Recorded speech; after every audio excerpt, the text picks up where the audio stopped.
Olá a todos, sejam bem-vindos à primeira edição do podcast Vozes Inclusivas. Este podcast terá como objetivo dar-vos a conhecer o testemunho de diferentes destinatários do Centro de Apoio à Vida Independente da Póvoa de Lanhoso. Para esta primeira edição contamos com a presença da Maria Emília, mais conhecida por Mila. A Mila é utente da Associação de Apoio aos Deficientes Visuais do Distrito de Braga e também destinatária do CAVI da Póvoa de Lanhoso.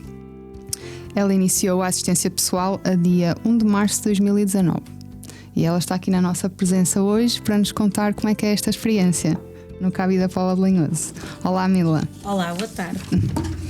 Mila, queres-nos começar por contar qual é a tua deficiência ou incapacidade? Eu tenho uma deficiência visual que é a retinite pigmentar. É uma doença que já nasceu comigo. Eu tenho mais irmãos, 9, mas 5 temos o mesmo problema. Ok, é hereditário. Exatamente. E esta nossa deficiência vai, infelizmente, não é? Piorando ao longo dos anos. Ainda tenho alguma autonomia, mas já preciso muito de ajuda e sinto-me muito mais segura sempre com o apoio de alguém. Uhum. Com que idade foi diagnosticado? Na fase que entrei para a escola primária, com 6 anos, comecei. Pronto, a minha dificuldade já era alguma, mas ainda fiz. Até o meu 9º ano eu ainda fiz uma escola dita normal. Já tinha apoio para me ajudar em algumas tarefas, mas sempre com alguma limitação. A partir do 10º ano já precisei de usar ampliações, folhas em A3, para conseguir acompanhar os meus colegas na escola, para conseguir ler, porque já não tinha condições para ler nos livros ditos normais, não é? Já precisava de uma ampliação. Uhum. Para além da leitura, qual era outras dificuldades que tinhas nessa altura? Em desenho, sempre tive muita dificuldade em desenho. Uhum. Nunca tive muito jeito, mas seria mesmo já pelo problema da visão. Sim, e para além de não conseguires fazer, quais dessas tarefas foi mais difícil para ti? Ou seja, que te custou mais a aceitar? Não conseguires fazer essas tarefas? Eu acho que é assim, quando somos jovens temos dificuldades em aceitar, mas não é... Eu acho que ainda não há uma revolta. Se calhar custa mais aceitar já quando estamos numa fase mais adulta, perceber que não somos capazes de fazer algumas coisas. Mas é verdade que não é fácil de aceitar, mas apoiados, e acho que vamos enfrentando. O que eu comecei a sentir mais revolta e mais dificuldade é eu ainda conseguia escrever, mas já não conseguia ler o que escrevia. Uhum. Isso é o que custa mais. Certo. E na altura de fazeres os testes, as avaliações, como é que fazias? Fazia como os meus colegas, lá está, depois uma fase mais a partir do 10º ano, já com ampliações, ia fazendo, mas tinha o meu tempo, eu tinha mais tempo sempre, porque já era um ensino especial. Certo. Já tinha mais apoio, tinha mais tempo para conseguir fazer. Uhum. Ok. Então havia essa preocupação da parte dos professores? Sim. Eu infelizmente tive uma fase menos boa no meu 1º ano mesmo de escola, na primária, em que o meu problema já era a visão a afetar-me. A professora achava que o meu problema não era da visão, mas sim alguma deficiência cognitiva ou isso. E fiz incrível, andei 2 anos no 1º ano. No 3º ano que eu ia frequentar o 1º ano, a professora que entrou de novo chamou a minha mãe à escola e perguntou porquê é que eu estava lá. Porque a professora que eu tinha no 1º ano não me passava, porque achava que o meu problema não era da visão, era outro. Fui um pedopsiquiatra e ele diz que não, que eu tinha todas as condições, não tinha problema nenhum, era mesmo o problema da visão.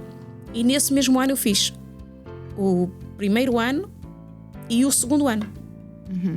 Porque a professora achava que eu estava mais que preparada para passar para o seguinte. Certo. Voltando aqui um bocadinho atrás,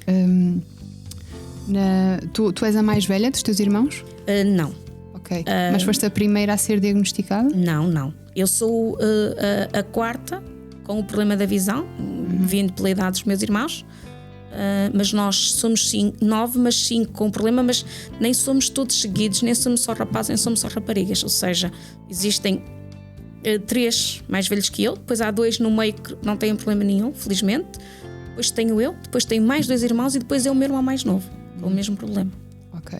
Então, quando os professores começaram a perceber que tu tinhas dificuldades... Sim, porque já havia historial dos meus irmãos. Pois, ok, mas essa professora sabia disso, a que te disse que podia ser um problema cognitivo? Sim. E nunca associou a isso? Não, e a minha mãe fazia-lhe perceber que se os irmãos tinham este problema e eu também, supostamente, já seria esse problema. Certo. Ok, e ainda durante esse processo na escola, já falamos aqui muito nos aspectos negativos e nas tuas dificuldades, e aspectos positivos que tu conseguias retirar de certa forma de estar nessa situação? Sim, não vou dizer que haviam aspectos positivos. Pronto, podia ter uma vantagem ou outra, se calhar, porque, pronto, ser realista, se calhar era mais apoiada um bocadinho. Por exemplo, na altura dos testes, em vez de eu estar a ler, porque já demorava mais tempo, já tinha um professor que me lia as perguntas para eu poder responder. Pronto, isso acabou por ser uma vantagem, não é? Sim. Pronto, facilita. Era uma vantagem porque era uma necessidade também que eu tinha. Certo. Pronto, e saindo aqui agora um bocadinho da parte escolar, fazes 18 anos, tu consegues concluir a escola, certo? Sim, fiz o 12º. O 12º. Sim. E depois? Fizeste depois? E depois, aí está a tal barreira e aquilo que a gente se revolta com a doença, é o conseguir arranjar trabalho. Eu fiz um curso, 12º ano, animadora sociocultural, que podia, felizmente, na altura, ir por várias áreas e, infelizmente, não consegui em nenhuma das áreas que eu me tinha formado. Por isso mesmo, porque o tabu, não é? Existe muito, e depois a falta de oportunidades, e depois não se acredita nas pessoas que têm alguma deficiência. Não nos dão não nos abrem as portas, porque nos fecham logo achando que nós não somos capazes. E batia muitas portas, muitas mesmo. Não consegui, mas trabalhei em muitas áreas. Muitas áreas, não tendo nada a ver com aquilo que eu tirei. Sim, mas em quais é que trabalhaste? Eu trabalhei em restauração, trabalhei em café, fiz limpeza, trabalhei a dias, trabalhei numa fábrica de montagem de pneus, recalcetagem de pneus. E pronto, dentro desse tempo fiz isso. E sempre te sentiste incluída, que te respeitavam? Sim, muito. Okay. Muito. Por onde passei senti-me sempre acolhida e muito respeitada perante aquilo que eu fazia. E durante esses trabalhos em que estiveste, a tua visão foi piorando? Foi sempre a mesma? Não, infelizmente foi sempre piorando e pronto, infelizmente por isso é que eu também estou cá hoje, porque a visão foi sempre piorando, porque infelizmente a própria doença é assim. Infelizmente não há soluções, mas e é piorando, não é? E hoje noto, olhando há uns anos atrás, coisas que eu fazia e hoje não consigo. Eu penso que tu também, uma altura, comentaste que chegaste a trabalhar numa biblioteca. É verdade? Sim. Eu fiz alguns trabalhos numa biblioteca como é que se chama? Na Lúcio Craveiro. Mas foi em termos de como é que é de dizer? Foi quando chegaram a haver alguns como é que quando haviam seminários. Ok. Pronto, isso. Mas isso era mais, estava no apoio a quem chegava a dar ajuda. Certo, mas o que é que fazias concretamente na biblioteca? Era distribuir os como é que eu chamar aquilo? As capinhas que a gente dava às pessoas quando participavam com a informação. Okay. E isso. Trabalhei nessa área, mas isto já no tempo em que eu fiz a formação, que depois, mais tarde, eu fui fazer uma formação de assistente administrativa na ACAP de Braga. E aí fomos fazendo algumas coisas e pronto, era assim, dentro dessas coisas básicas. Ok. Desses trabalhos que já passaste, qual foi o que mais gostaste de trabalhar? Gostei muito de trabalhar numa fábrica de recalcetagem de pneus. Porquê? Gostei, não sei, sentia muito integrada, era uma equipa fantástica, fui muito bem recebida. Gostaste pelas pessoas e pelo trabalho em si que Pelo fazias? trabalho em si, sim, só que aí trabalhei lá uns meses e depois é que eu percebi que realmente não estava a correr bem, porque o meu trabalho na altura era dar cola aos pneus para serem recalcetados à frente noutra linha e não podia falhar nada, aquilo ainda era manual, já foi há muitos anos, e eu comecei a ter falhas quando dava a cola com uma pistola e os pneus tinham que vir para trás, depois tinha que ter tudo limpo, e foi aí que eu percebi que estava mesmo a piorar. Porquê? Porque o trabalho fixo, quando a gente tem que fixar muito a visão, também nos prejudica. A visão é esforçada e prejudica mais. E então foi aí que eu trabalhei lá esses meses só porque infelizmente depois o meu serviço, aquilo que eu fazia não estava a ser compatível com aquilo que tinha que ser feito. Pronto. Certo. Começaram a haver muitas falhas na linha. Ok, Mila, agora em relação mais à parte familiar, mais à casa, tu tens filhos? Sim. Quantos? Tenho 2 filhos, uma menina com 21 e um menino com 18. Certo. E como é que é a vida lá em casa? E como é que foi para os teus filhos encarar esta situação? Assim, não foi difícil porque tal como eu me adaptei à vida com o meu problema da visão, os meus filhos cresceram a ver-me assim. Certo. Ou seja, os meus filhos, para eles eu sou normal, porque eles não... eu às vezes até os chamo a atenção, caramba, vocês têm que perceber que a mãe tem um problema e precisa de ajuda. Para eles eu sou completamente normal, porque dentro do que é de tarefas domésticas eu continuas faço a fazer? Sim. tudo. Então eles não me veem, sabem, claro, falámos muitas vezes sobre isso e acompanham muitas vezes a consultas, mas para eles eu sou normal, portanto eles não estranham nada o facto de eu ter problema de visão, porque eles cresceram comigo a ver-me assim. Ok, isso é ótimo. Sim. Pronto, agora aqui, em que momento, entrando aqui agora quando inicias a assistência com o CAVI, tu em que momento é que ouviste falar do CAVI? Lembras-te? Sim. Eu ouvi falar do CAVI, acho que foi mesmo aqui na associação. Na associação, sim. Em conversas, acho que talvez até com a doutora Célia, que é a nossa diretora técnica, e com o presidente, com o Domingos Silva. Certo. E tu começaste a ouvir o que era o CAVI? Sim, e sempre muito curiosa a querer saber o que era, o que vinha aí. Certo. E quando percebeste o que realmente era, em que momento é que percebeste, ok, isto pode ser para mim, pode funcionar para mim, pode ser uma resposta para mim? Desde o início que eu ouvi falar, eu fiquei sempre muito curiosa a querer saber como é que ia funcionar, como é que era, como é que não era. Porquê? Porque me dá uma autonomia muito grande. Porque o facto de eu ainda sou considerada uma pessoa com baixa visão, não é? E ainda tenho algum resíduo visual, mas eu já preciso sempre de alguém para ir comigo a qualquer lado. E quando eu preciso de ir a qualquer lado, digo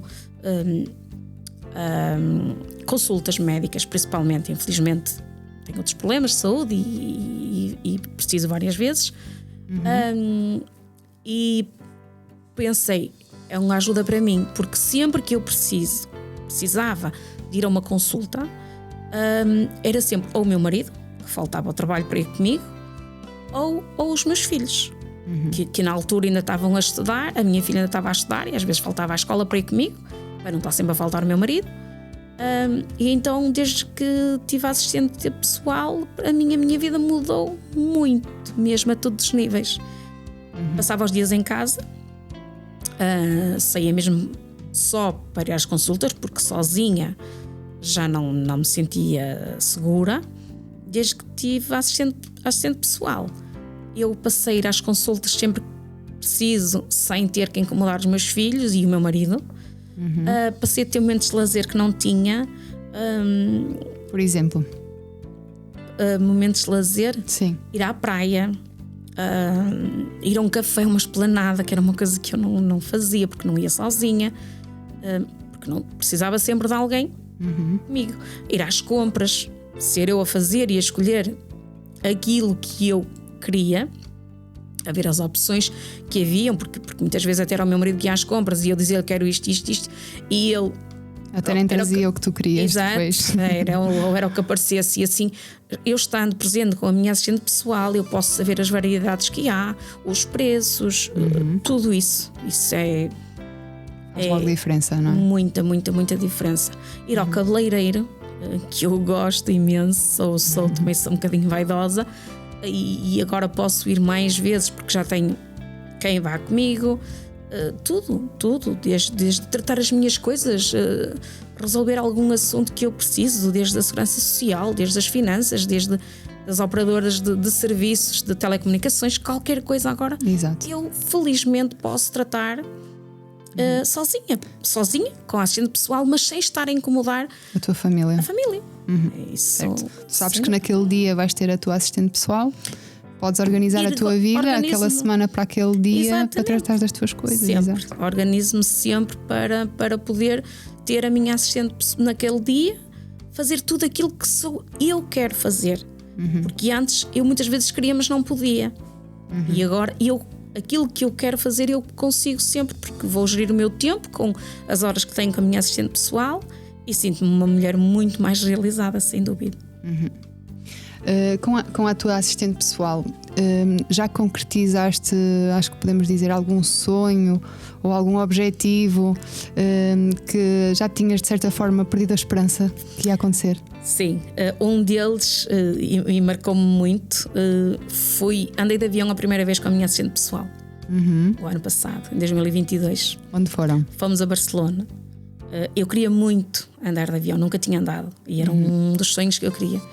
E juntamente com a minha assistente pessoal, que é um amor de pessoa, e também com as técnicas do Cavi, tivemos essa conversa e foi possível realizar esse sonho.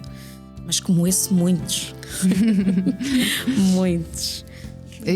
Pois é, eu também te ia fazer essa pergunta agora. Se tinhas mais sonhos que gostavas de concretizar e que até estão a planear já com a assistente pessoal? Sim, estou a planear, ainda tenho muitos sonhos por realizar, muitos mesmo. Sempre a contar com o apoio da assistente pessoal. Sempre a contar quase com o apoio e por isso é que eu cada vez insisto sempre mais em ter mais horas, porque era importante conseguir ter mais horas para conseguir fazer ir a certos sítios que por exemplo, com 4 horas por dia não dá. Sim, exige mais tempo, não é? Exige mais horas para poder estar com a minha assistente. Exato. E se tiver mais horas, por exemplo, num dia, consigo ir mais longe, ir a visitar sítios que eu quero muito ir visitar, que eu ouço falar, mas que não conheço. Tenho muitos objetivos. Ok, boa. Agora aqui, falando aqui concretamente da assistente pessoal, lembras-te do primeiro dia que a conheceste? Sim, o primeiro dia que eu conheci a minha assistente pessoal, uma menina muito dócil, muito meiga, parecia assim um bocadinho envergonhada talvez, porque também não me conhecia, é uma jovem que tem quase idade para ser minha filha, mas que é um doce assim muito terna, muito meiga, muito preocupada. Mas quando estiveste com ela essa primeira vez, sentiste que, ok, isto era o que eu queria? Exato, sim, porque aquela ternura dela, aquela doçura dela e depois o profissionalismo dela, a competência dela, eu ao segundo dia disse logo, esta assistente encaixa mesmo comigo, porque é tão compreensiva, é tão com tanta vontade de fazer vontades, de nos ajudar e nos tornar-nos autónomas, mas ao mesmo tempo sempre com um apoio tão grande. E sem dúvida que eu não podia ter tido a sorte de ter uma assistente pessoal melhor. Boa. Pronto, ainda em relação à assistente pessoal, achas que ela... Ora bem, deixa-me ver a melhor forma de colocar a questão. Achas que ela também, de certa forma, essa pessoa que tu viste no início, de ser tímida, e achas que ela hoje em dia continua assim? Está melhor? Está... Eu quando falo, achei aquela timidez porque ela muito meiguinha a falar, muito... pronto, eu acho que era o começar a conhecer-me. Não sabia se calhar muito bem como agir comigo, e então achei que realmente ela estava muito cautelosa. E ela tinha que perceber a melhor forma de lidar hoje contigo. Continua a ser uma mulher meiga, dócil. Eu não digo que ela agora não é tímida, porque entretanto já são 4 anos, já é muito tempo. É como se fosse da minha família. Aliás, os meus filhos já dizem que ela é a minha terceira filha. Sem ciúmes. Um bocadinho. mas é uns ciúmes saudáveis. Sim, eles sabem que ela me faz muito bem desde que eu tive a minha assistente pessoal. E de certa forma também é um descanso para os teus filhos, não é? Saber que estás com alguém de confiança. Exatamente, e que estou segura e que eu consigo realizar tudo aquilo que eu desejo, aquilo que eu preciso. Eu já não preciso de lhe pedir a eles para fazerem ou para irem comigo. E agora eles ficam também todos contentes. Às vezes quando eu digo, olha, eu fui aqui com a minha assistente, e eles ficam todos contentes com isso. Por ir realizar sonhos e desejos e coisas que eu queria muitas vezes. Sim. E pronto, e ela é... Não há palavras para descrever a minha assistente. Então, tu hoje em dia achas que te consideras-te uma pessoa autónoma? Sim, porque desde o momento em que consigo ser eu a resolver os meus problemas, os meus assuntos, sou completamente autónoma, porque eu agora não preciso da família. Ou seja, eu preciso da família, mas não preciso da família para me ajudar a resolver os meus problemas, porque eu tenho quem me dê apoio para isso, não é? Já não imagino a minha vida sem assistente pessoal. Tu, numa palavra, como é que definirias? Em geral, o CAVI. Em geral, sim. A equipa técnica, que é de certa forma quem organiza e gera o projeto, não é? O CAVI, eu só tenho que dar parabéns. Parabéns ao CAVI por tudo. Pela equipa que é fantástica, pelos assistentes pessoais. Entretanto, no meio eu também tive um ou outro que foi substituído, porque é uma falda. A minha assistente tem férias, não é? Sim, eu não tenho nada a apontar, sempre todos muito, muito atentos, mas o CAVI é parabéns, sem dúvida, é obrigados, tudo isso. Boa.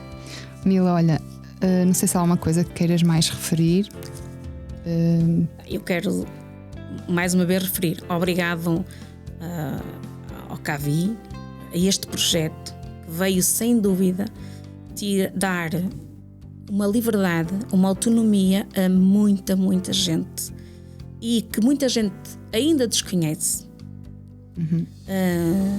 Há dias estive numa consulta e tive a conversa com uma enfermeira que não conhecia o projeto. Não, ela ficou fascinada com o projeto. E muita gente também não sabe, não tem conhecimento, e sem dúvida que é inovador. É agradecer a quem teve a ideia, ou a quem começou com este projeto, a nossa primeiro aqui no país, não é? E depois exatamente, aqui na nossa instituição. Exato, desde o topo do governo, da Ana Sofia Antunes, da Ministra da Inclusão. Sim, da Secretária de Estado. Secretária de Estado, exatamente. Desde essa gente, dessas pessoas que tiveram o bom senso de pensar um bocadinho nas pessoas com deficiência e que inovaram com este projeto, porque é simplesmente maravilhoso. É agradecer todos os dias porque ele existe, e para a nossa autonomia, para a nossa independência é formidável. E depois agradecer ao Cabo Vida Póvoa de Lanhoso, porque é onde eu estou inserida e estou muito bem, e que isto tenha forças para continuar e que as nossas assistentes tenham pernas para andar.